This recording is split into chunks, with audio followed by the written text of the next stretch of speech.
ما يعم العملي كما مر، وبالغسل المفروض كما في الجوهرة، وظاهره عدم شرطية غسل غسل فمه وأنفه في المسنون كذا في البحر، يعني عدم فرضيتها فيه، وإلا فهما شرطان في تحصيل السنة: غسل كل فمه ويكفي الشرب حبا.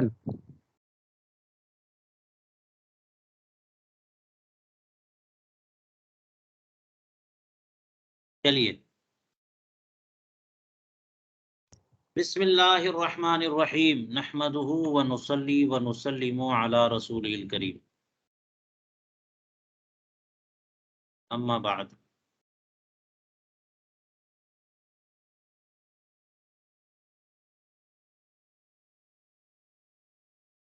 اب یہاں سے غسل کا بیان۔ تو غسل کے کچھ فرائض ہیں اور کچھ سنن ہیں اور مستحبات۔ واجبات تو غسل میں بھی نہیں ہیں اور وضو میں بھی نہیں ہیں۔ تو چلیے پہلے ہم در مختار کی عبارت پڑھتے ہیں اور مفہوم سمجھتے ہیں، پھر اس کے بعد علامہ شامی کی بحثیں دیکھیں گے۔ فرماتے ہیں کہ وفرض الغسل غسل و فمہ، غسل کا فرض کیا ہے؟ منہ دھلنا،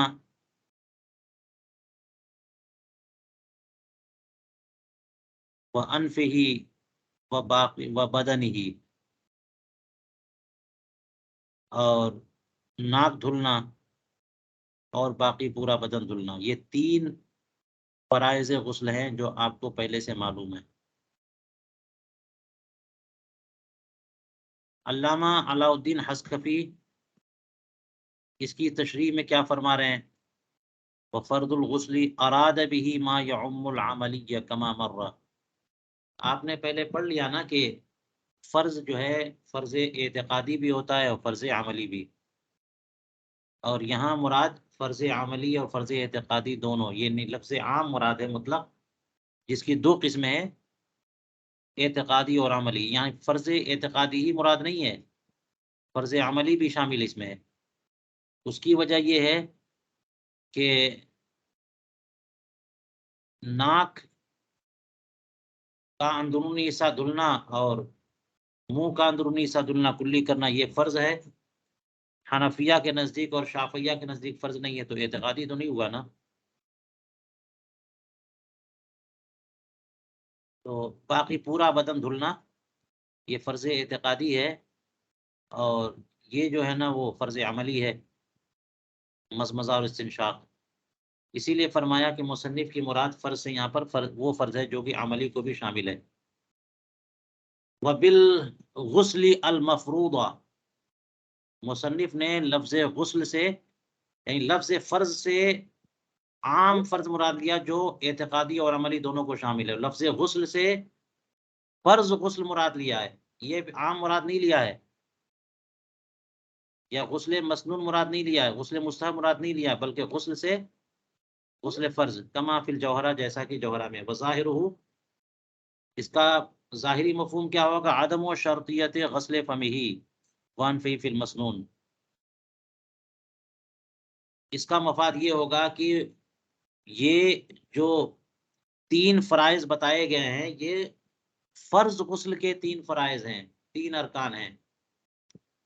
سنت غسل میں یہ تینوں نہیں ہیں، سنت غسل میں تو صرف پورے بدن پہ پانی بہانا ہے، لہذا غسل فم اور غسل انف جو ہے یہ مسنون غسل میں شرط نہیں ہے۔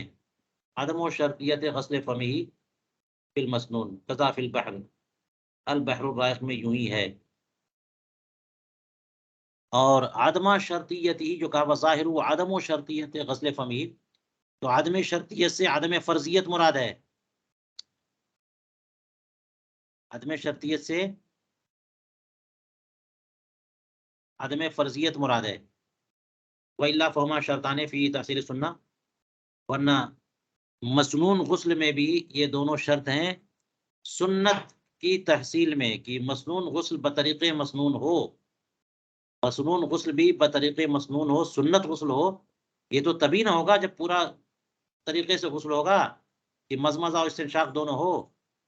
تو مسنون کے ارکان میں یا شرائط میں تو ہیں، تو عدم شرطیت سے مراد یہ عدم فرضیت، اور عدم فرضیت سے مطلب یہ ہوتا ہے کہ جب آپ کسی چیز کو فرض کہتے ہیں، اس کا مطلب یہ ہوا کہ اگر آپ اس کو نہیں کرو گے تو گنہگار ہوگے۔ فرض کا مطلب یہ ہوتا ہے کرنا لازم ہے، نہیں کریں گے تو گنہگار ہوں گے۔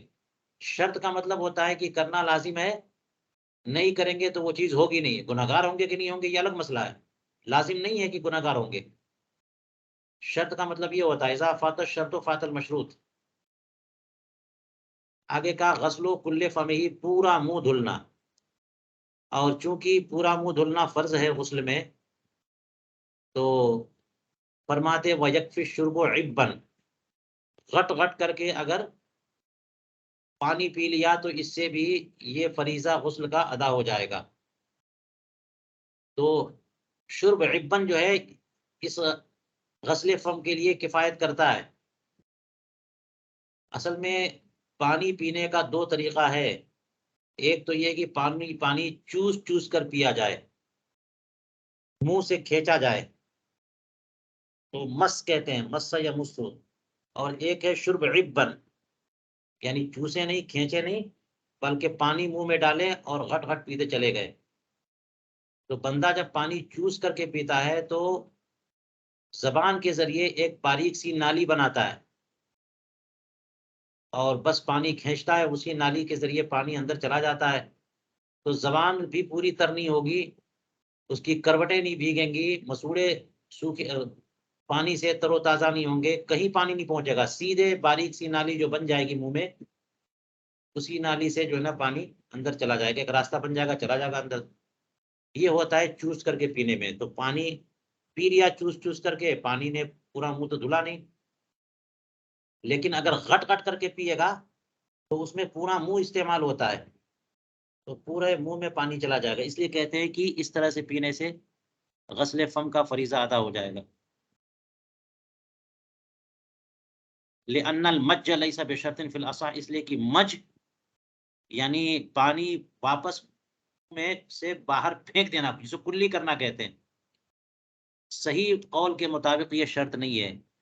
مضمضہ میں پانی منہ میں جائے اور منہ کے سارے حصے کو، تمام کروٹوں کو، تمام گوشوں کو تر کر دے اور بہہ جائے، یہی حقیقت ہے مضمضہ کی، پانی چاہے اندر جائے چاہے باہر جائے، باہر آنا ضروری نہیں ہے، اس لیے شرب عبن جو ہے نا یہ بھی کافی ہے۔ اسی طرح سے فرمایا کہ ناک، پوری ناک کو دھلنا دونوں، حتی ما تحت الدرن، یہاں تک کہ ناک کے اندر اگر ریڑھ جمی بھی ہے، گندگی جمی بھی ہے تو وہ تو مانے ہوگی نا، تو صاف کر کے اس کے نیچے جو جلد ہے ناک کی، یہ پوری کی پوری دھل جانی چاہیے۔ وہ باقی بدن ہی، اور ناک اور منہ کے علاوہ جتنا بھی بدن بچا ہوا ہے اور پورا کے پورا بچا ہوا ہے، پورے بدن کو دھلنا، پانی بہانا یہ ضروری ہے، یہ تین فرائض ہیں۔ لیکن فی المغرب وغیرہ البدن من المنکب الی الالیہ، اور مغرب اور دیگر قاموس میں، لغت کی کتابوں میں لکھا ہے کہ بدن جب لفظ بولتے ہیں تو اس کا اطلاق کہاں سے کہاں تک ہوتا ہے، کاندھوں سے لے کر کے سرین تک، یعنی اطراف جو ہے نا وہ شامل نہیں ہوتے، بدن سے جب بولتے ہیں تو وہی کندھے سے لے کر کے پیٹ اور پیٹھ، سینہ، منکب سے لے کر کے الیہ جو سرین ہے وہیں تک، ران خارج ہو گئی، دونوں پاؤں خارج ہو گئے، سر خارج، دونوں ہاتھ خارج، وحینئذ فالراس والعنق والید والرجل خارجۃ لغتاً خارج ہوں گے۔ تو کیا اس کا مطلب یہ انہیں دھلنا نہیں ہوگا؟ نہیں دھلنا ہوگا، اس لیے فرمایا داخلۃ طبعا شرعاً، لغت کے اعتبار سے تو خارج ہو جائیں گے لیکن شرعاً داخل مانیں گے۔ لفظ بدن بول کر کے پورا بدن مراد ہوتا ہے، ران، گھٹنے اور پنڈلیاں، دونوں ہاتھ، سر، سب کے سب داخل ہے لفظ بدن میں، لغتاً اگر لفظ بدن شامل نہیں ہے لیکن شرعاً جو ہے نا یہ شامل ہے، تو پھر کیسے شامل ہے؟ جب لغت میں وہ اس لفظ نے ان کو شامل نہیں کیا تو طبعاً شامل ہے، کہ اصل میں بدن انسان کا دھڑ جو ہوتا ہے وہ وہیں سے سب سے اہم حصہ ہوتا ہے، کاندھے سے لے کر کے سرین تک، تو اسی کے تابع یہ حصے مانے جاتے ہیں، دونوں ہاتھ، دونوں پاؤں، سر۔ لا دلکہ، پانی بہا دینا، دھل دینا یہ ہے فرض، اور ان اعضاء کو رگڑنا یہ فرض نہیں، بہتر ضرور ہے، سنت ہے کہ رگڑ رگڑ کے میل کچل سب صاف کرے، لیکن فرض نہیں ہے۔ لہذا کسی نے اگر صرف پانی ڈال دیا سر سے لے کے پاؤں تک، ہر اس پہ کلی کر لیا اور استنشاق کر لیا، ہو گیا کام۔ لأنه متمم، اس لیے کہ دلک جو ہے نا متمم غسل ہے، غسل کو تمام و کمال تک پہنچانے والا، فیکون مستحبا لا شرطن، لہذا اس کو ہم شرط اور فرض نہیں کہہ سکتے، متمم ہے تو متمم تو سنت اور مستحب ہوتے ہیں، خلافاً لمالک۔ ویجب، یہاں پر یجب جو کہا، کہتے ہیں ای یفرض، یہ وجوب فرض کے معنی میں ہے، کیونکہ فرض اور وجوب جو ہے دونوں ایک ہی ہے، جن کا کرنا ضروری ہو۔ فرض اور واجب میں فرق جو ہے وہ علم کے اعتبار سے ہوتا ہے، عمل کے اعتبار سے نہیں ہے، کہ علم میں یہ ہوتا ہے کہ اس کا ماننا بھی ضروری ہے، وہ فرض ہے، عملاً جو ہے نا واجب بھی بقدر و منزلہ فرض کے ہے، اس لیے یہاں پہ لفظ وجوب استعمال فرمایا، اے یفرض غسل سرۃ وشارب وحاجب ولحیۃ وفرج خارج، ان سب چیز، اب یہ دیکھیے تفصیل کیوں کر رہے ہیں، اصل میں تو 3 فرائض ہو گئے نا، تو جب یہ کہا کہ پورے بدن کو دھلنا فرض ہے، تو بدن کے کچھ حساس مقامات ہوتے ہیں، ہو سکتا ہے کہ توجہ اگر نہ دیں تو دھلنا رہ جائے، تو اب ان مقامات کی تفصیل کر رہے ہیں، فرماتے ہیں کہ وَيَجِبُ غَسْلُ كُلِّ مَا يُمْكِنُ مِنَ الْبَدَنِ بِلَا حَرْجٍ مَرَّةً، بدن میں سے جتنا بھی حصہ دھلنا ممکن ہو بلا حرج، ایک بار دھلنا فرض ہے، بدن کا کوئی بھی حصہ ہو، اگر اس کے دھلنے میں حرج اور تکلیف نہیں ہے، دھلنا ممکن ہے، تو اس کو دھلنا ہوگا، کم سے کم ایک بار۔ مثال میں لے لیجئے، جیسے کان ہے اور ناف ہے، شارب مونچھ ہے، حاجب بھویں ہیں، یوں ہی اسنا لحیہ داڑھی، وضو میں تو آپ نے پڑھ لیا تھا کہ داڑھی کا اتنا بال جو چہرے کی حد میں آتا ہو، لیکن مسترسلات جو ہوتے ہیں لٹکے ہوئے بال، وہ نہیں، سنت و مستحب فرمایا تھا، لیکن یہاں پہ کہ داڑھی کے سارے بال، ہاں جو درمیانی حصہ وہ بھی، یوں ہی سر کا بال ولو متلبدن، اگرچہ متلبد ہو، یعنی سر کے بالوں میں اگر گوند وغیرہ لگا لیا ہے، کوئی مال، کوئی تیل، یا کوئی ایسا جیسے مہندی لگا لی، خضاب کچھ لگا لیا، یا گوند، یہ متلبد تو گوند ہی کو کہتے ہیں، کہ اگر بالوں میں کوئی ایسا مادہ لگایا جس سے بالوں کو چپکا لینا مقصود ہے، کہ بال ادھر ادھر نہ بکھرے، اور عام طور پر یہ معاملہ جو ہے نا وہ ہوتا ہے احرام کے وقت، کہ بالوں کو ٹوٹنے سے بچانا ہوتا ہے حالت احرام میں، تو بعض لوگ یہ کرتے تھے کہ سر مڑا دیتے تھے پہلے ہی، کہ بالوں کا کوئی قصہ ہی نہ رہے، اور بعض لوگ یہ کرتے ہیں کہ اس میں گوند وغیرہ لگا کر کے قاعدے سے چپکا دیتے ہیں، کہ ادھر ادھر منتشر ہو کر کے بال نہ ٹوٹیں، تو اگر بالوں کو جو ہے نا چپکا دیا ہے کسی چیز سے، تب بھی بالوں کو دھلنا پڑے گا، کھول کر کے اس کے درمیانی ایک ایک بال پہ پانی بہنا چاہیے۔ تو یہ سب اتنی تاکید کیوں ہے؟ لما فی فطہروا من المبالغہ، کیونکہ قرآن کریم میں آیت پڑھ لیجیے آپ، اس میں فطہروا نہیں ہے بلکہ فطہروا، جو متواتر قرأت ہے، تو مبالغہ کا صیغہ استعمال ہوا۔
کیا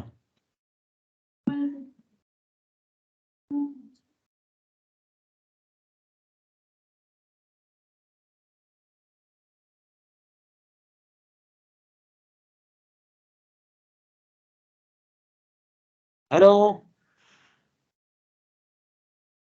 جی آواز آ رہی ہے حضرت؟ جی آواز آ رہی ہے حضور؟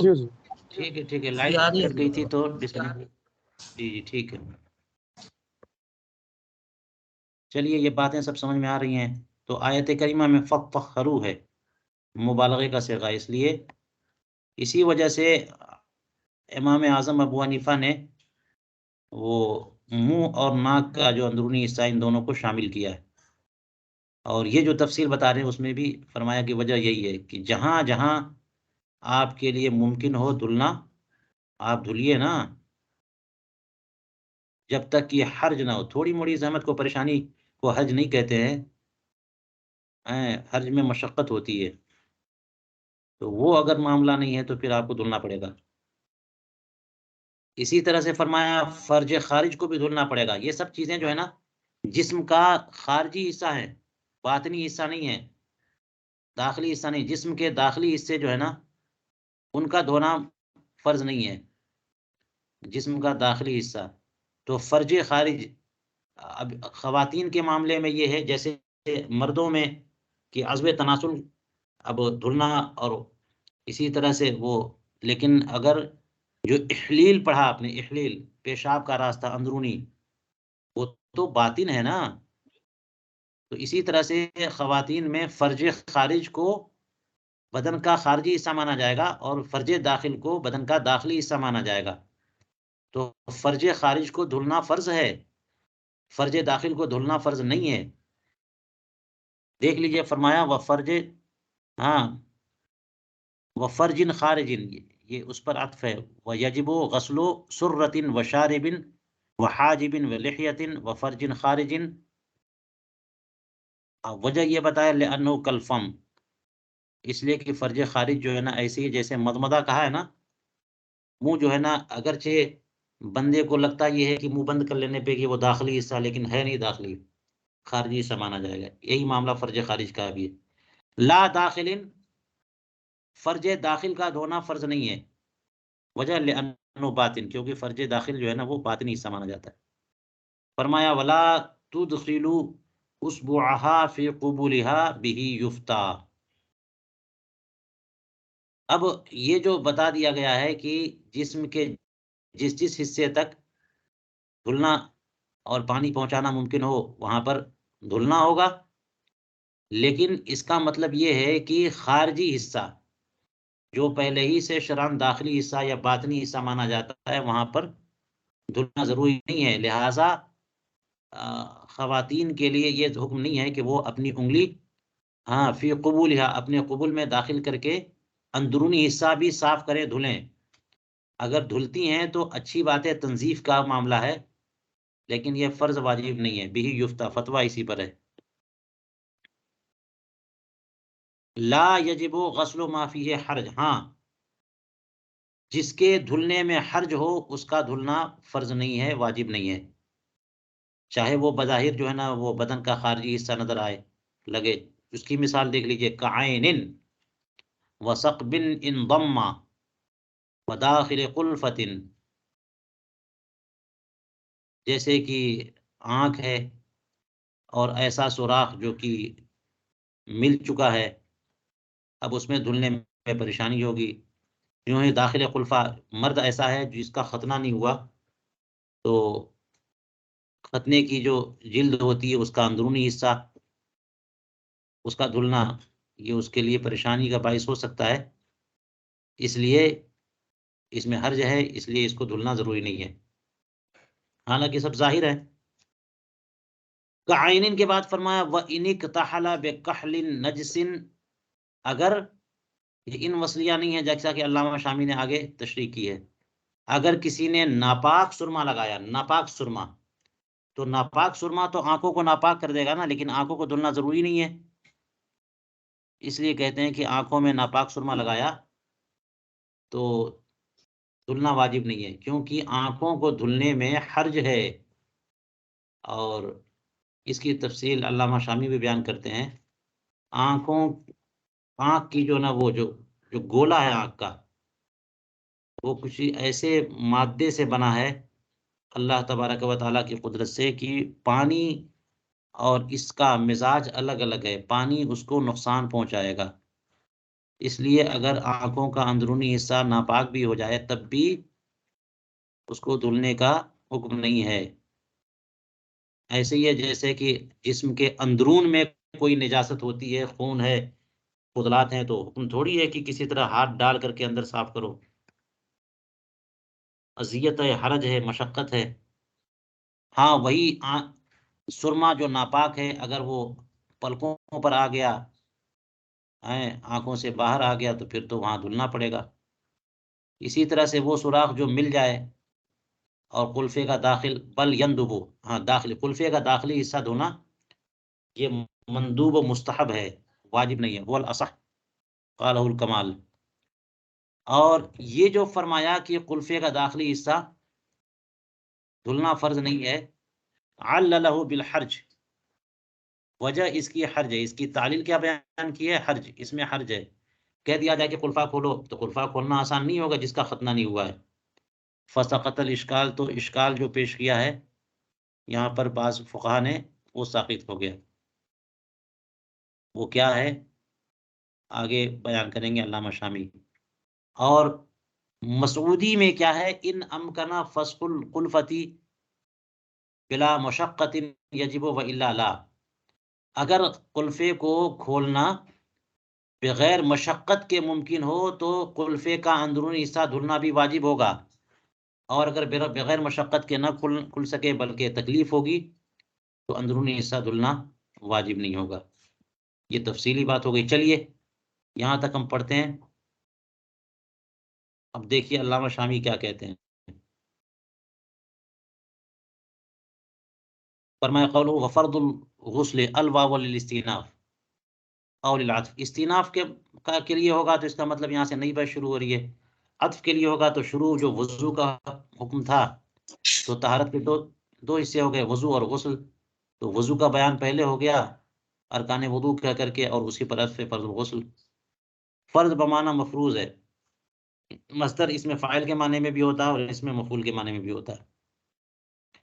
اور غسل یہ جو ہے نا نہانے کو کہتے ہیں، غسل تو دھلنے کو کہتے ہیں۔ غسل جو ہے نا ضم کے ساتھ ہے، اسم من الاغتسال، اور یہ پورے بدن کو دھلنے کا نام ہے۔ اسی طرح سے غسل اس پانی کو بھی کہتے ہیں جس سے غسل کیا جائے، لما یغتسل بہ۔ اور اسی سے حضرت میمونہ ام المومنین رضی اللہ تعالیٰ عنہ کی حدیث پاک میں ہے کہ انہوں نے فوضعت لہ غسلاً کہا، یعنی حضور کریم علیہ الصلوۃ والسلام کے لیے میں نے پانی رکھا، نہانے کا پانی رکھا، وہاں غسلاً کہا، مغرب میں ہے یہ۔ لیکن قال النووی انہ بالفتح افصح واشهر لغۃ، تو غسل جو ہے جس معنی میں ہم بول رہے ہیں اس معنی میں غین کے فتح کے ساتھ علامہ نووی فرماتے ہیں کہ غسل کا لفظ زیادہ فصیح اور زیادہ مشہور ہے لغت کے اعتبار سے، لیکن فقہائے کرام یہ لفظ ضمے کے ساتھ استعمال کرتے ہیں، ما یعم العملی، تاکہ مضمضہ استنشاق دونوں کو شامل ہو جائے۔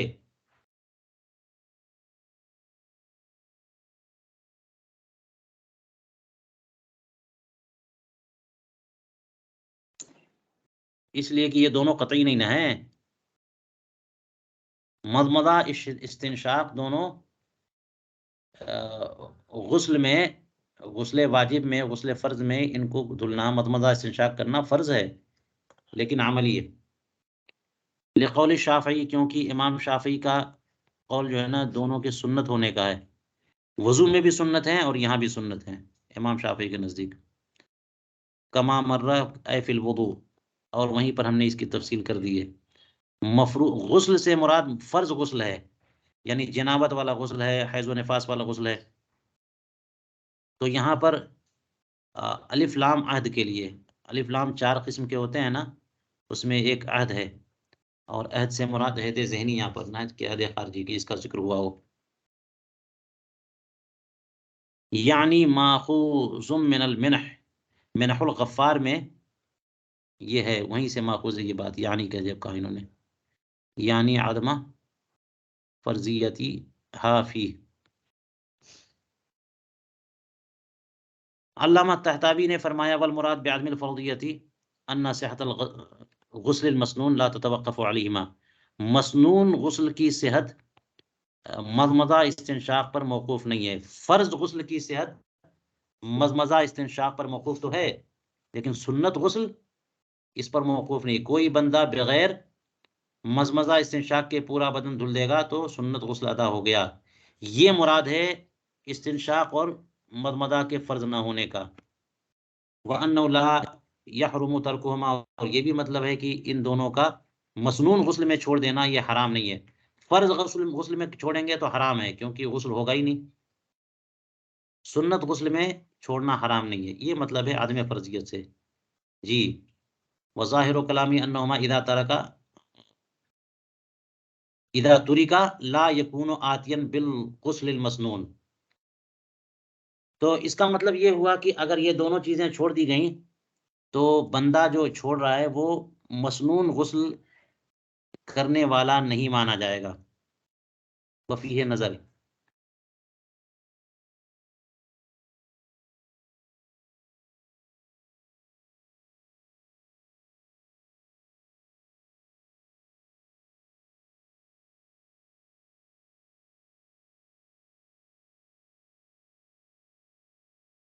اور یہ تو اس کی بات بتا رہے ہیں کہ یہ خلاصہ ہے، ورنہ ان کی عبارت کا تو مطلب یہ ہوتا ہے کہ ہو رہا ہے کہ اگر کوئی یہ دونوں کام چھوڑ دے گا تو غسل مسنون ادا ہی نہیں ہوا، تو اس میں نظر ہے، یہ بات محل نظر ہے، اس لیے کہ مسنون جو غسل ہے اس کو کیسے کہہ سکتے ہیں کہ پورا غسل ہی نہیں ہوا؟ چند امور سنت ہے تو یہ کہیں گے نا کہ ایک سنت ادا ہوئی اور دوسری سنت چھوٹ گئی۔ لأنه من الجائز ان يقال انه اتى بسنة وترك سنة كما اذا تمضمض وترك الاستنشاق، کہ کلی کی ناک میں پانی ڈالنا بھول گیا تو یہ تھوڑی کہیں گے کہ اس کا وضو ہی نہیں ہوا یا سنت ہی چھوڑ دیا، اس نے کہیں گے کہ ایک سنت چھوڑی ایک سنت پہ عمل کیا۔ تو یہ سب جو ہے بحث علامہ طحطاوی کی ہے، لیکن علامہ شامی اس پر کیا اضافہ کر رہے ہیں؟ اقول کہتے ہیں فیہ ان الغسل فی الاصطلاح غسل البدن، اصطلاح میں غسل کس کو کہتے ہیں؟ پورے بدن کو دھلنے کو، اور لفظ بدن ظاہر اور باطن پورے پر بولا جاتا ہے۔ لفظ بدن جب کہیں گے انسان کا بدن تو اندرونی حصہ بھی بیرونی حصہ بھی سب کے سب شامل ہو گیا، تو پورے بدن کو دھلنا شامل ہو گیا، سوائے اس کے کہ جن کا دھلنا متعذر ہے، الا ما يتعذر ایصال الماء الیہ او یتعثر کما فی البحر، مگر یہ کہ جو جن حصوں تک پانی پہنچانا متعذر قریب بمحال ہے، جیسے جوف وغیرہ کا اندرونی حصہ، یا پھر متعثر ہے بہت مشکل ہے، پہنچایا تو جا سکتا ہے بہت مشکل ہے، تو وہ سب خارج ہیں۔ فصار کل من المضمضۃ والاستنشاق جزءا من مفہومہ، تو اب لفظ غسل میں دونوں تو شامل ہو گئے نا، غسل تو اصطلاحاً اسی کو کہتے ہیں پورے بدن کو، اور استثناء ہوگا جہاں پر پانی پہنچانا متعذر یا متاثر ہو، اور مضمضہ استنشاق میں تو کوئی دشواری نہیں، تو لفظ غسل تو شامل کر دیا، پھر الگ سے کیوں شامل کرنے کی ضرورت ہے؟ کہتے ہیں فصار کل من المضمضہ والاستنشاق جزءا من مفہومہ، لہذا بغیر مضمضہ استنشاق کے غسل کی حقیقت شرعیہ پائی ہی نہیں جائے گی۔ وَيَدُلُّ عَلَيْهِ أَنَّهُ فِي الْبَدَائِعِ ذَكَرَ رُكْنَ الْغُسْلِ وَهُوَ إِصَالَةُ الْمَاءِ عَلَى جَمِيعِ مَا يُمْكِنُ إِصَالَتُهُ، دیکھ لیجئے انہوں نے یہ کہا کہ بدن کے جتنے حصے پر پانی پہنچانا ممکن ہو، پورے حصے پر پانی بہانا بغیر حرج کے ممکن ہو، اور پھر اس کے بعد اس غسل کی صفت اور غسل کے جو ہے نا دو حصوں میں تقسیم کیا، فرض سنت مستحب 3 حصوں میں، تو اس کا مطلب یہ ہوا کہ پورے بدن سارے اعضاء ظواہر سب کو دھلنا اور سب پر پانی بہانا تو اصل غسل میں شامل ہے۔ جی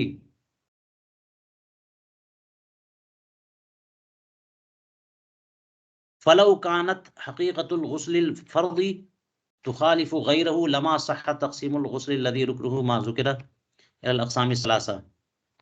اگر فرض غسل کی حقیقت مستحب اور مسنون غسل سے الگ ہوتی تو غسل کی 3 قسمیں پھر کیوں کرتے؟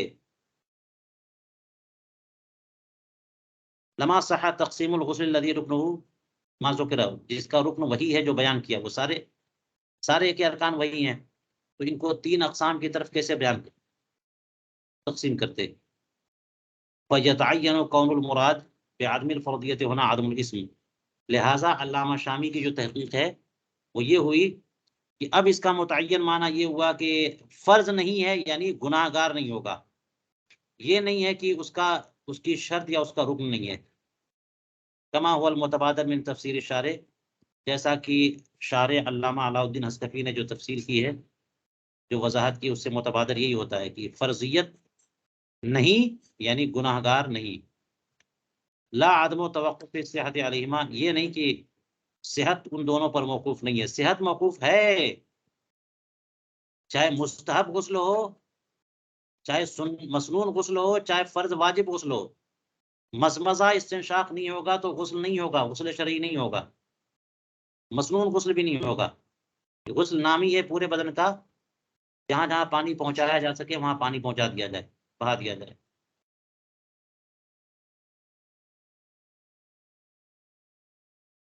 جی لیکن فی تعبیرہ بالشرطیۃ نظر لما علمت من رکنیتہما، لیکن ہاں علامہ شامی یہ بات کہہ رہے ہیں کہ متن میں شرطیت سے تعبیر جو کیا ہے، تو شرط جو ہے نا، شرط تو داخل شینی ہے نا، اور یہ دونوں داخل شے ہیں. لما علمت من رکنیتہما، یہ دونوں رکن ہیں، مزمزہ استنشاق غسل کے رکن ہیں، تو شرطیت سے کیوں تعبیر کی ہے، اس پہ غور کریے. غسل کل فمی، مضمضہ استنشاق کا لفظ استعمال کرنے کے بجائے لفظ غسل استعمال کیا، کیوں؟ لِإِفَادَةِ الاستیعاب او للاختصار، یا تو اس لیے کہ مضمضہ میں وہ استیعاب نہیں تھا کہ پانی منہ میں ڈالیں اور تمام حصوں کی طرف پانی جو ہے نا وہ گھوم پھر کر کے گزرے. جو لفظ جو واضح ہوتا لفظ غسل و کلے کہنے سے، کل فم ہی، مزمزہ سے وہ فائدہ نہیں حاصل ہو سکتا تھا جو حاصل جو ہے فائدہ لفظ کل و فمی سے. اور یا پھر اختصار مقصود ہے، اور اختصار کی توضیح پہلے بھی کی تھی. ومن الکلام لیکن اول لا حاجت الی زیادۃ کل، لیکن پہلا معنی اگر مراد لیتے ہیں استیعاب، کہ مزمزہ چھوڑ کر کے غسل و کل فمی کیوں کہا؟ استیعاب. اگر استیعاب مقصود ہے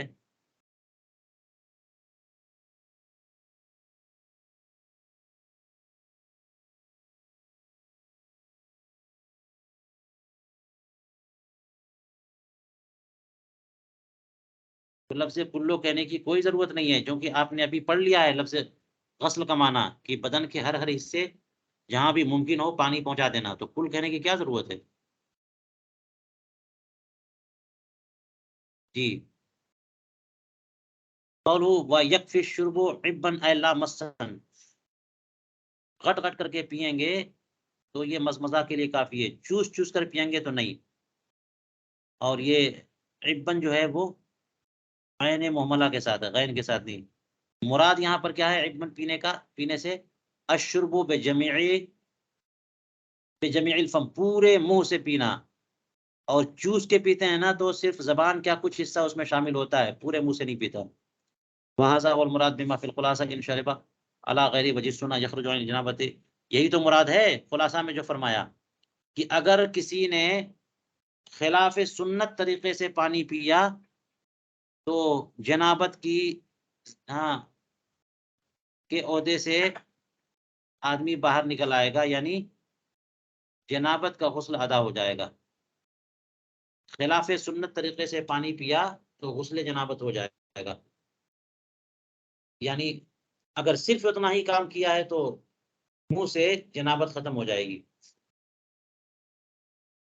کیا مطلب ہے خلاف سنت پانی پینا؟ سنت یہ ہے پانی پینے کی سنت جو ہے نا وہ چوس چوس کر کے پانی پینا، اور غٹ غٹ پانی پینا یہ خلاف سنت ہے. تو اس لیے فرماتے ہیں کہ اگر خلاف سنت پانی پیے گا تو بدن منہ کا سارا حصہ دھل جائے گا، تو فرضیت ادا ہو جائے گی. وَبِمَا قِيلَ، اور خلاصہ میں جو کچھ لکھا ہے وہی مراد ہے، یہی مراد ہے جو یہ لکھا ہے خلاصہ میں کہ خلاف سنت طریقے سے پانی پیے گا تو مزمزہ ہو گیا. یوں ہی جو یہ کہا گیا اس سے بھی مراد یہی ہے کہ ان کان جاہلا جازا و ان کان عالما فلا، اگر جاہل بندہ پانی پیے گا تو غسل جنابت کا یہ فریضہ ادا ہو جائے گا، اور جو عالم دین ہے وہ پانی پیے گا تو صرف پانی پینے سے یہ فریضہ ادا نہیں ہوگا. وجہ کیا ہے؟ لأن الجاہل یحب والعالم یشرب مسن، کیونکہ جاہل جو ہے اس کو طریقہ تو آتا نہیں ہے پینے کا، وہ غٹ غٹ غٹ غٹ کر کے پیتا چلا جائے گا، اور عالم جو ہے وہ سنت کے مطابق پیے گا. لأن المج، مج کس کو کہتے ہیں؟ پانی پھینکنے کو. یہ مزمزہ کے لیے شرط نہیں ہے، خلافا لما ذکروا فی الخلاصہ. نام هو الاحوط، احوط یہی ہے کہ آدمی جب پانی جو ہے نا وہ منہ دھلنے کے لیے استعمال کر رہا ہے تو اسے باہر پھینکے. وَبَلْعُهُ إِيَّاهُ مَكْرُوهٌ كَمَا فِي الْحِلْيَةِ، اور اسی پانی کو نگل لینا یہ اچھی بات نہیں ہے، کیونکہ جس سے نجاست حکمیہ جو کہ جنابت ہے وہ جس پانی سے اتری ہے وہ پانی تو استعمال ہی ہوگا اور اس کا پینا مکروہ ہے. قولوا حتى ما تحت الدرن قال في الفتح والدرن اليابس في الانف كالخبز الممضوغ والعجين يمنع، یہ ناک کے اندر جو سوکھی سوکھی ریٹ ہے وہ مانع ہوتی ہے پانی کو جلد تک پہنچنے سے. بالکل ایسے ہی ہے جیسے کہ وہ روٹی جو چبائی گئی ہو تو وہ تمیز ہوتی ہے، اور اس میں جرم بھی ہوتا ہے، سختی بھی ہوتی ہے، تو پانی جو ہے وہ جلد تک پہنچنے نہیں دے گی. اسی طرح سے جو آٹا گوندھ لیا گیا وہ بھی مانع ہوتا ہے، تو اس سے غسل نہیں اترے گا. بہذا غیر الدرن الآتی متنن، یہ جو درن کا لفظ استعمال کیا ہے نا اس سے مراد ناک میں جو ریٹ جمی ہوئی ہے وہ ہے، وہ درن نہیں ہے جس کا بیان متن میں آگے آ رہا ہے کہ درن تو میل کچیل کو بھی کہتے ہیں. آپ اس سے پہلے بھی پڑھ چکے ہیں وضو میں کہ بدن پر میل ہے تو یہ میل مانع نہیں ہوتا، مانع نہیں ہوتی ہے، لہٰذا اس کے اوپر پانی بہا دیا تو وضو ہو جائے گا. اس میل کچیل کو اگر کسی نے رگڑ رگڑ کے نہ دھویا تو ایسا نہیں ہے کہ وضو نہیں ہوگا، وضو ہو جاتا ہے. تو یہ درن الگ ہے، وہ درن الگ ہے. یابس کی قید کیوں لگائی؟ اس لیے کہ رطب میں جو تر ریٹ ہو مشائخ کا اس میں اختلاف ہے. کما فی القنیہ عن المحیط. قولوا لیکن،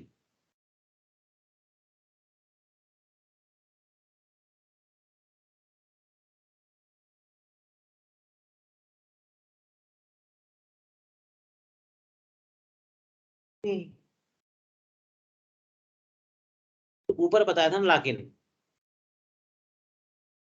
کہ پورے بدن پر یعنی منہ میں اور ناک میں پانی بہانا اور پورے بدن پہ پانی بہانا، لیکن مغرب میں یہ ہے کہ بدن جو ہے نا وہ صرف کاندھے سے لے کر کے سرین تک ہے.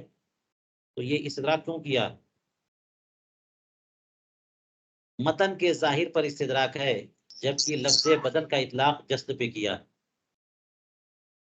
ہاں، کہ لفظ بدن کا اطلاق جسد پہ کیا کریں، یعنی جو ظاہر حصہ ہے. لأن المراد ما يعم الاطراف، کیونکہ مراد یہاں پر بدن سے وہ ہے جو اطراف کو بھی شامل ہو، صرف جو ہے مین ڈھانچہ نہیں. اطراف سے مراد پاؤں اور دونوں ہاتھ اور سر، ان کو بھی شامل ہو.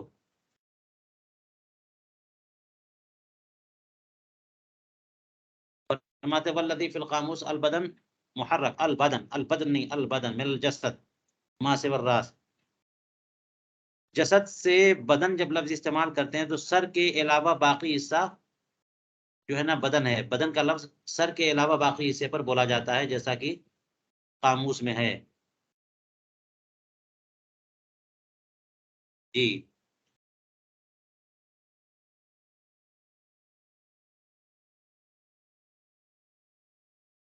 یہ اوپر کہا تھا کہ وفی المغرب،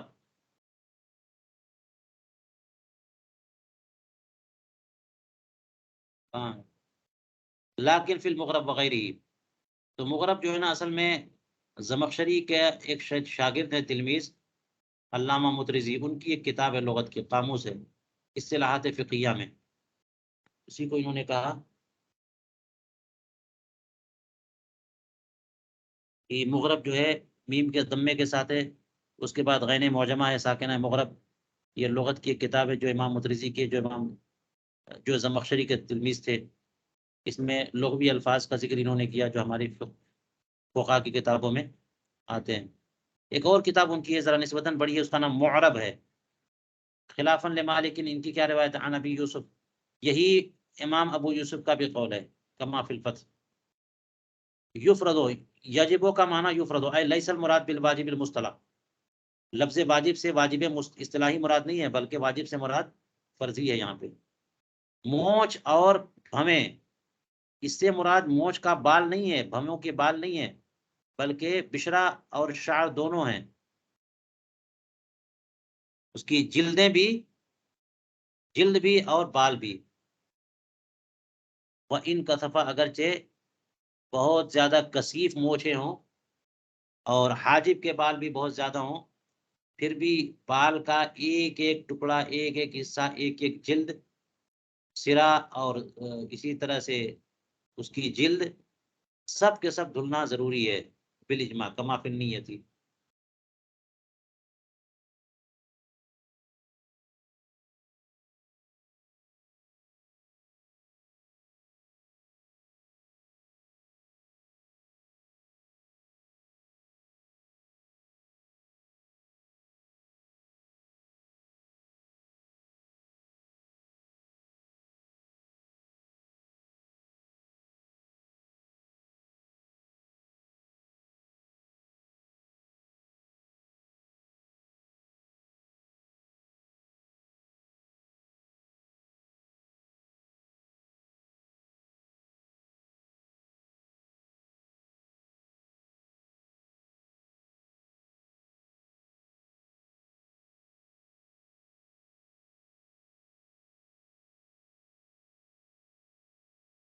جی کہہ رہا ہوں کہ مطلب سمجھ میں نہیں آ رہا، نیا کیا کنیا؟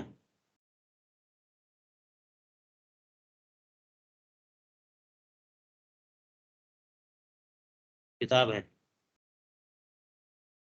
لما فی فطہروا من المبالغہ، یہ سارے اعضاء دھلنے ضروری ہیں، کیوں؟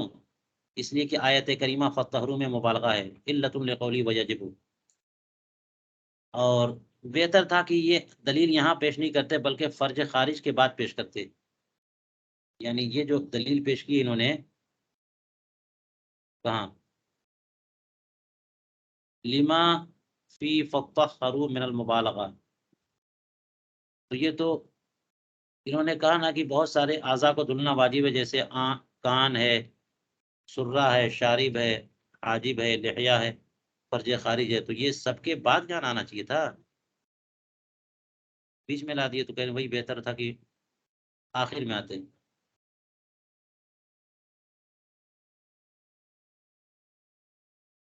اچھا، لما فی فطہروا من المبالغہ، یہ کا کیا مبالغہ ہے؟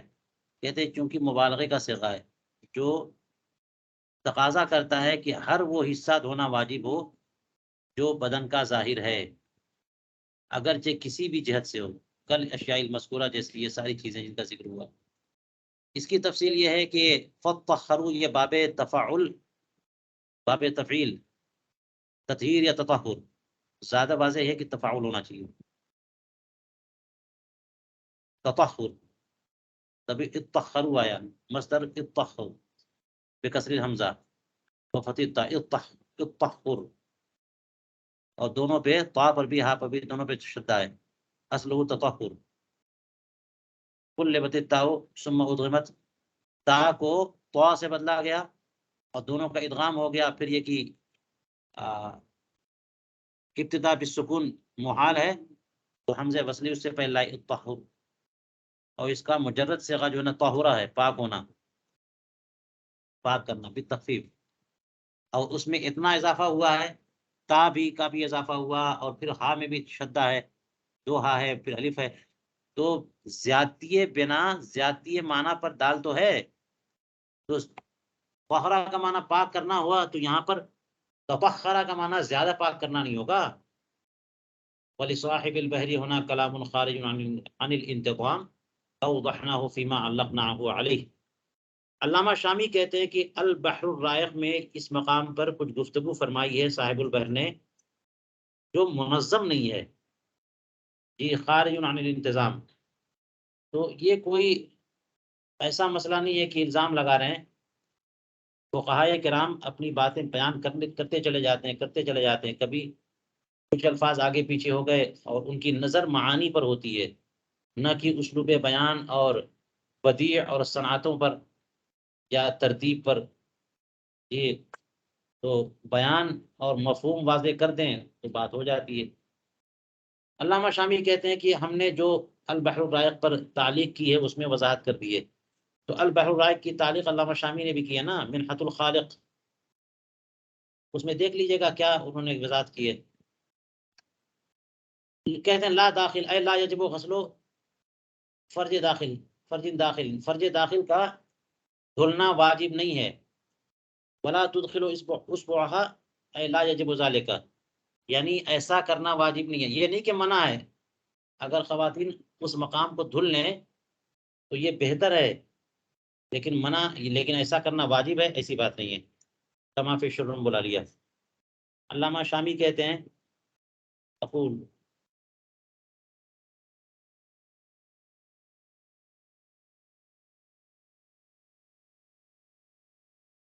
وهو ماخوذ من قول الفتح، یہ تو فتح القدیر کی عبارت سے ماخوذ ہے کہ بلا یجب ادخال الاسبوع فی قلبها، یعنی قبولها ہونا چاہیے.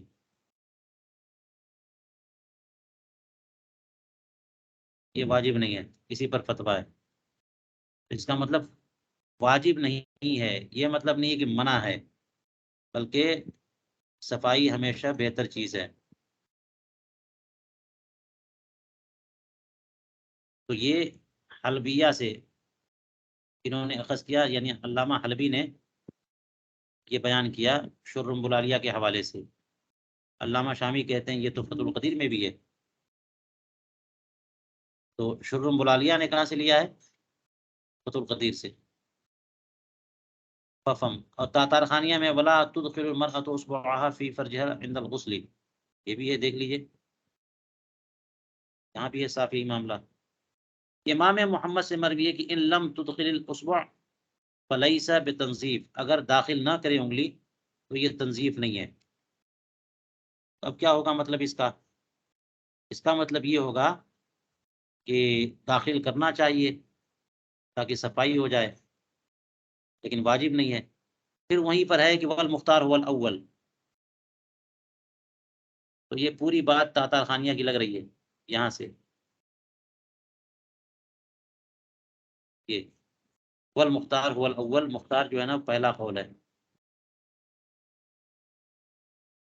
تو فقول شرم بلالیہ طبعا للفتح، تو شرم بلالیہ کا قول فتح القدیر کی اتباع میں لا یجب ادخالها رد لهذه الروایت، امام محمد کی جو روایت ہے نا یہ والی، اسی کا رد ہے وہ،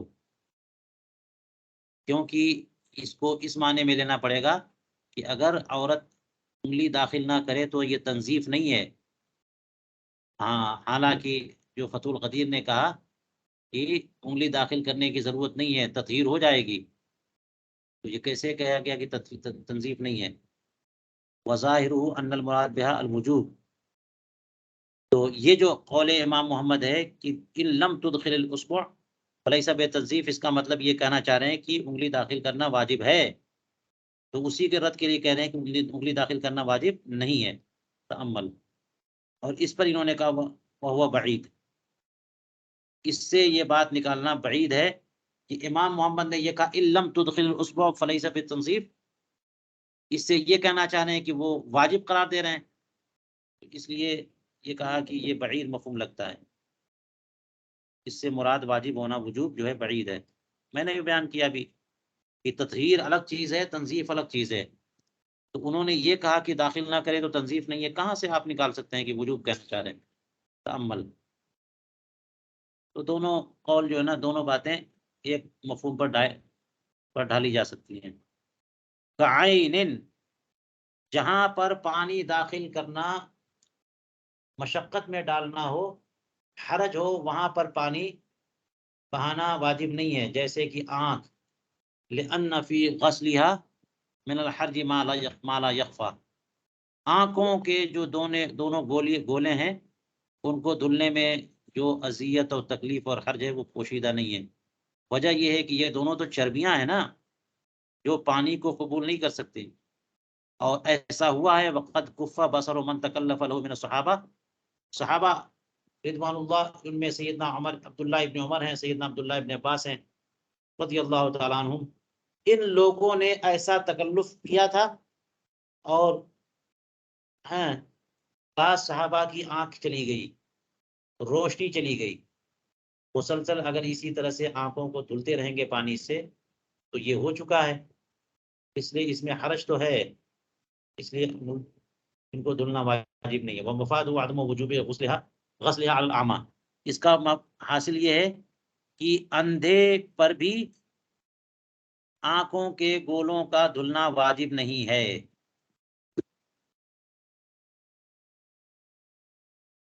جی حرج کی وجہ سے نا، روشنی صرف بچانے کے لیے نہیں. اگر یہ کہا جاتا کہ اس سے روشنی چلی جاتی ہے تو پھر اعمیٰ کے بارے میں کوئی کہہ سکتا کہ ان کی روشنی تو پہلے سے چلی گئی لہٰذا اب وہ دھلیں. نہیں، حرج کی وجہ سے. تو حرج جو ہے نا، حرج کی بہت صورتیں ہو سکتی ہیں. خلاف للحانوتی حیث بناہ علی ان العلت انه یورث العامہ، کہ انہوں نے، حانوتی نے اس کو اس پر بنا کار رکھا ہے کہ آنکھوں کے دونوں گولوں کو دھلنا واجب نہیں ہے. وجہ کہ اس سے اندھا پن آتا ہے، اس سے نابینائی، یہ عمل جو ہے نابینائی دیتی ہے، اس سے بندہ نابینا ہو جاتا ہے. یہ علت ہے.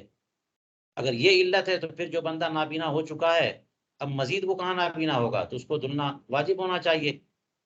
تو اس کے خلاف کہا کہ نہیں، یہی وجہ نہیں ہے، بلکہ وجہ حرج ہے، اور حرج سے بہت سی اذیتیں ہو سکتی ہیں، بہت ساری بیماریاں ہو سکتی ہیں. ولہذا نقل ابو السعود عن العلامہ سری الدین ان العلت الصحیحہ کونہ یضر وان لم یورث العمى وان لم یورث العمى، صحیح علت یہ ہے کہ یہ پانی جو ہے نا آنکھ کے گولوں کو مضر ہے، اگرچہ نابینائی نہ پیدا کرے لیکن اور بھی بیماریاں پیدا ہو سکتی ہیں. تو لہٰذا آنکھ کے دونوں گولوں کو دھلنا یہ ساقط ہے، یہاں تک کہ نابینا سے بھی ساقط ہے. وَإِنِ اكْتَحَلَ، اگرچہ اوپر کہا تھا متن میں کہ اگرچہ ناپاک سرما لگا لے تب بھی نہیں. اب وہاں بظاہر عبارت سے یہ لگتا ہے کہ ان شرطیہ ہے، نہیں، ان وصلیہ ہے. یہ ان جو ہے لگتا ہے کہ ان وصلیہ ہے، کہ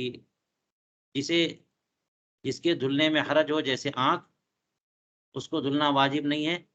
اور اگر ان وصلیہ ہوا تو مانا یہ ہوگا اگرچہ ناپاک سرما لگائے. تو علامہ شامی کہتے ہیں نہیں، یہ وصلیہ نہیں، یہ شرطیہ ہے، یہ جملہ الگ ہے بالکل. کہ ناپاک سرما لگائے، اگرچہ نہیں، اگر ناپاک سرما لگایا تو ان شرطیہ ہے، تو اس کی جزا کہاں ہے؟ یہ تو ان وصلیہ ہی کا معاملہ ہوتا ہے کہ بس ان وصلیہ لا دیا، جواب نہیں ہے، جواب تو پہلے ہی گزر چکا. بطور ترقی یا بطور تنزل یہ کہا جاتا ہے ان وصلیہ میں. تو اگر ان وصلیہ نہیں مانیں گے تو جزا ضروری ہے، اور وہ کہاں ہے؟ تو علامہ شامی کہتے ہیں کہ جزا مقدر ہے. تو یہ کہتے ہیں ظاہر یہ ہے کہ یہ ان وصلیہ نہیں بلکہ شرطیہ ہے. اس کا جواب محذوف ہے، اس کی تقدیر ہے لا یجب غسلها، اگر ناپاک سرما لگا لیا تب بھی آنکھوں کو دھلنا واجب نہیں ہے، آنکھوں کو یعنی گولوں کو دھلنا واجب نہیں ہے. اور وضو کے بیان میں آپ پڑھ چکے کہ دونوں آنکھوں کے پپوٹے اور پلکیں اور منہ، آنکھوں کا وہ کنارہ جہاں کیچڑ آ جاتی ہے ناک کی طرف، اور یہ سارے حصے یعنی اندر کا جو گولا ہے اس کے علاوہ سارے حصوں کو دھلنا واجب ہے. تو لا یجب غسلها سے مراد وہی آنکھ کے گولے جو ہے نا ان کا دھونا واجب نہیں ہے، اگرچہ وہ ناپاک سرما وہاں پر ہو. فهو استئناف لے بیان مسئلۃ اخرى. تو یہ وصلیہ نہیں ہے، یہ ایک نیا بیان، نئے مسئلے کا بیان ہے. لأن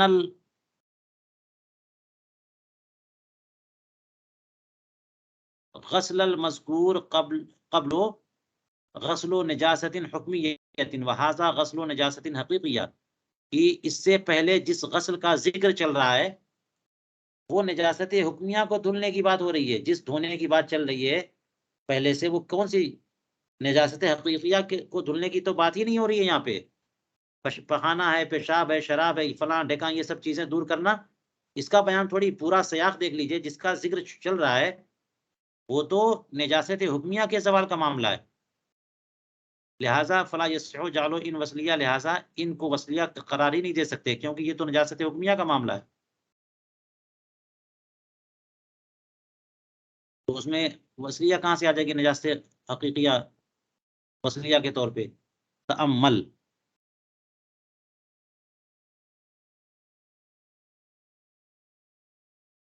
قولوا وثقب ان ضم، اور ایسے سوراخ کا دھلنا بھی ضروری نہیں ہے جو سوراخ مل چکا ہو. جیسے خواتین کان چھداتی ہیں، سوراخ بنا رہتا ہے اس میں جو ہے نا، اگر بالیاں پہننا چھوڑ دیا انہوں نے کافی دنوں تک تو وہ سوراخ مل جائے گا. تو اگر مل چکا ہے بالکل تب تو وہ ظاہر رہا ہی نہیں، لیکن ملا ہے اور اس کو دھلنے میں بڑی دقت اور حرج ہے. اگر پریشانی سے کسی چیز کو ڈال کر کے پانی گزارا جا سکتا ہے اور بمشقت گزارا جا سکتا ہے تو پانی گزر جائے گا، لیکن مشقت ہوگی تو بھی ایسے سوراخ کا دھلنا واجب نہیں ہے. دھلنا واجب کب ہوگا؟ جبکہ اس میں پانی جا سکے، چاہے توجہ سے جائے. بے توجہی سے دھلیں گے تو پانی نہیں جائے گا، لیکن لکڑی وغیرہ ڈال کے دھلیں گے تو دھل جائے گا. اس میں مشقت نہیں ہے تو دھلنا واجب ہے. قال فی شرح المنیہ وإن ضم الثقب بعد نزع القرط وصار بحال إن أمر عليه الماء يدخله وإن غفل له فلا بد من إمراره ولا يتكلف لغير الإمرار من إدخال عود ونحوه فإن الحرج مدفوع. منیت المصلی کی شرح میں ہو سکتا ہے کہ کبیری میں ہو یا صغیری میں، جی، یا حلبۃ المجلی میں ہو.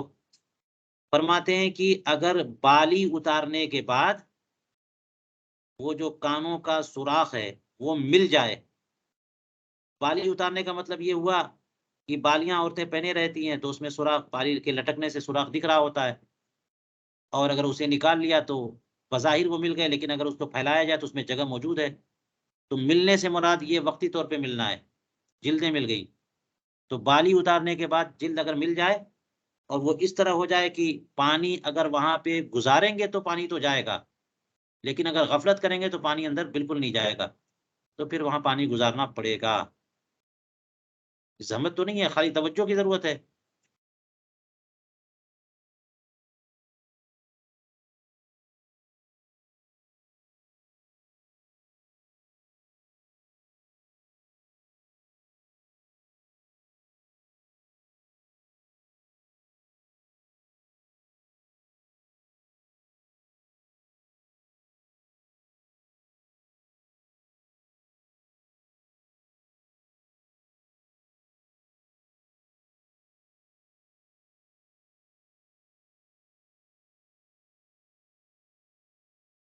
سر آواز نہیں آ رہی. ہوں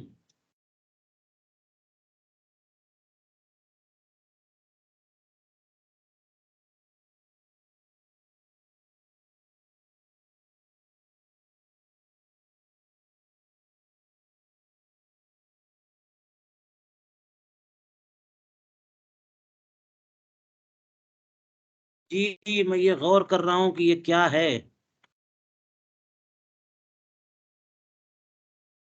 ولا يتكلف لغير الامرار من ادخال عود ونحوه.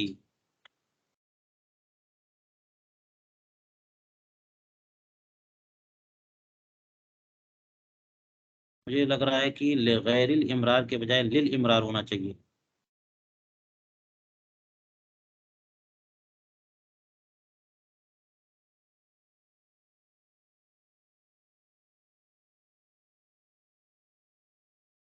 کسی نسخے میں کچھ ہے؟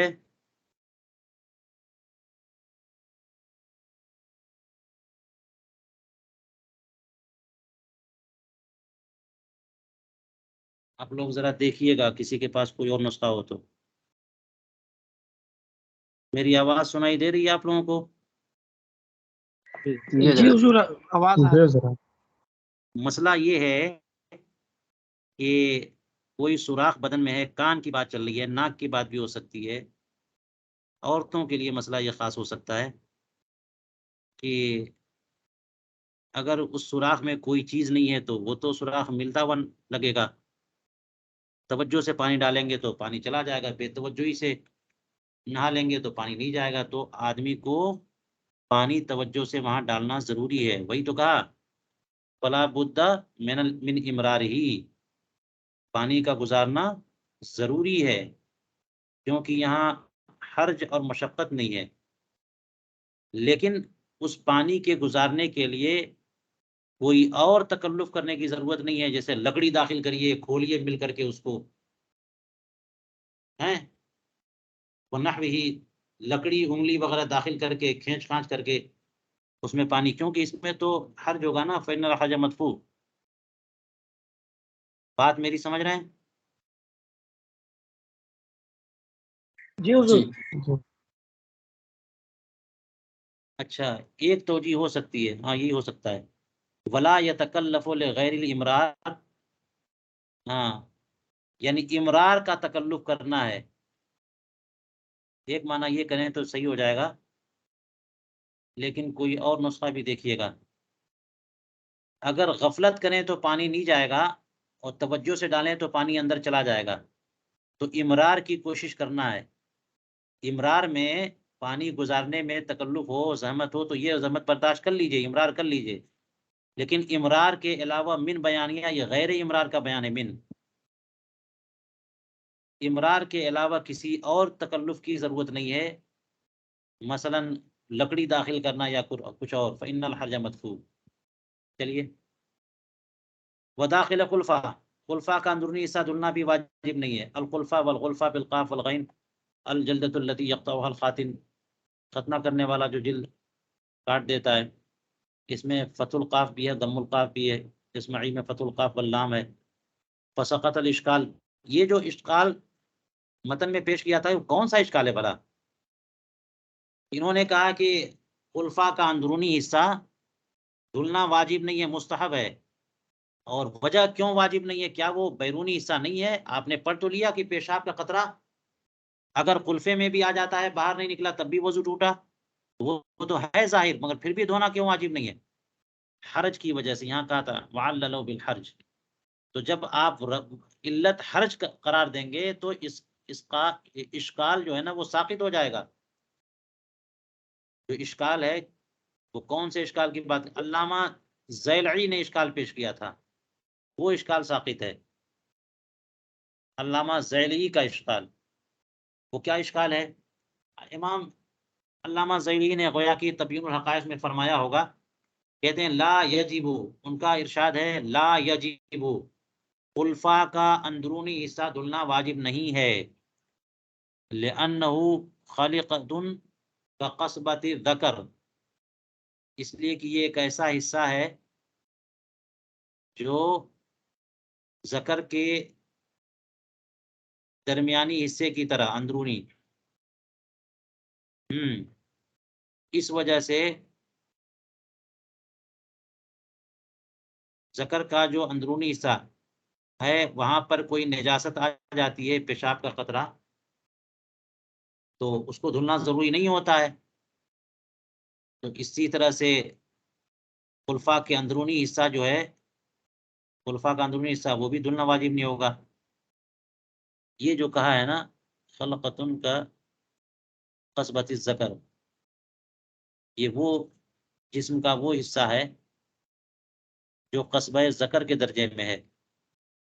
اور پھر آگے کہا وہذا مشکل، اگر قصبہ ذکر کا اس درجے میں کہتے ہیں تو یہاں پر ایک اشکال ہے، وہ یہ ہے کہ لأنہ اذا وصل البول الى الخلفہ، آپ نے تو پڑھ لیا کہ خلفہ تک اگر پیشاب پہنچ جائے گا تو وضو ٹوٹے گا، قصبۃ الذکر میں پہنچے گا تو نہیں ٹوٹے گا. تو کیسے ہو گیا اس کی طرح؟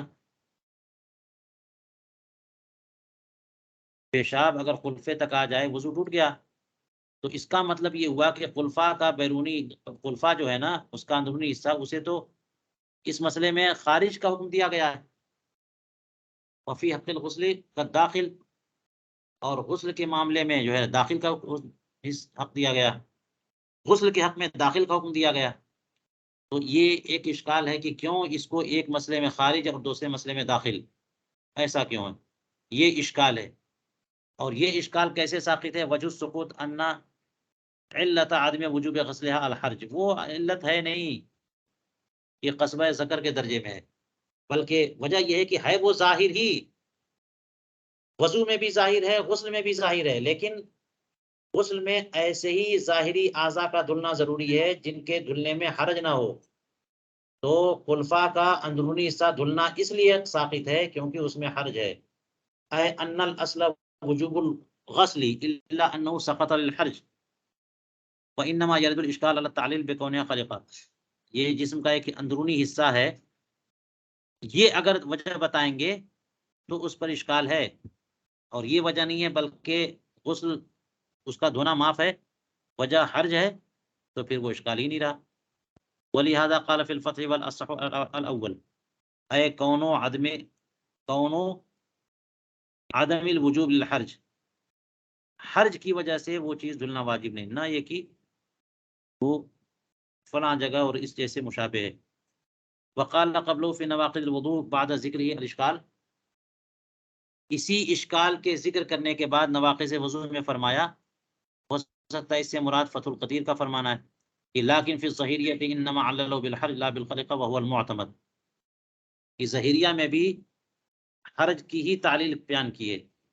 فلا یرد الاشکال، تو اشکال وارد ہی نہیں ہوتا. اور مسعودی میں جو تفصیل ہے کہ اگر دھلنا نہیں، اگر اس حصے کا کھولنا ممکن ہو بغیر مشقت کے تو خلفے کے اندرونی حصے کو دھلنا واجب ہے، اور اگر مشقت ہو تو اندرونی حصہ دھلنا واجب نہیں ہے. یہ مسعودی کی تفصیل ہے. مشا علیہ فی الامداد، امداد الفتح میں بھی اسی کو اختیار کیا، یعنی اسی کو بیان کیا، اور اسی سے توفیق حاصل ہو جاتی ہے دونوں قولوں کے درمیان. لأنه اذا امکن فسخها اے بان امکن قلبها، اس کو الٹ سکتے ہیں، وظہور الحشفہ منها، اور حشفہ کا حصہ جو ہے نا اس سے ظاہر ہو سکتا ہے خلفے سے، تو اس کے دھلنے میں کوئی حرج نہیں ہے.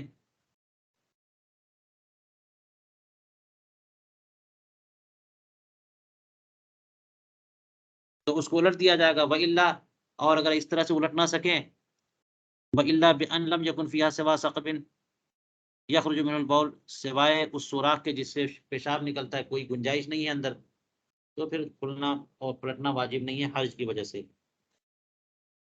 لیکن حلبۃ المجلی میں یہ ایراد ہے کہ ان هذا الحرج يمكنه ازالته بالختان، ختنہ کرا کر کے اس کا ازالہ تو کر سکتا ہے. یہ کون سا حرج ہے کہ جس کو باقی رکھا ہوا ہے؟ اور پھر اس کے بعد فرمایا کہ اللہم الا اذا کان لا یطیق، ہاں یہ کیس ہو سکتا ہے کہ ہو سکتا ہے اس بندے کی ایج اور عمر اتنی ہو گئی ہے کہ اب ختنہ کرانے کی طاقت ہی نہیں ہے. بھی ان اسلمہ، اس طور پر کہ وہ بندہ مسلمان ہی تب ہوا ہے جبکہ پیرانہ سالی کا زمانہ شروع ہو چکا تھا، بہت ضعیف ہو گئے تھے. چلیے یہیں پر ہم اپنا درس روکتے ہیں.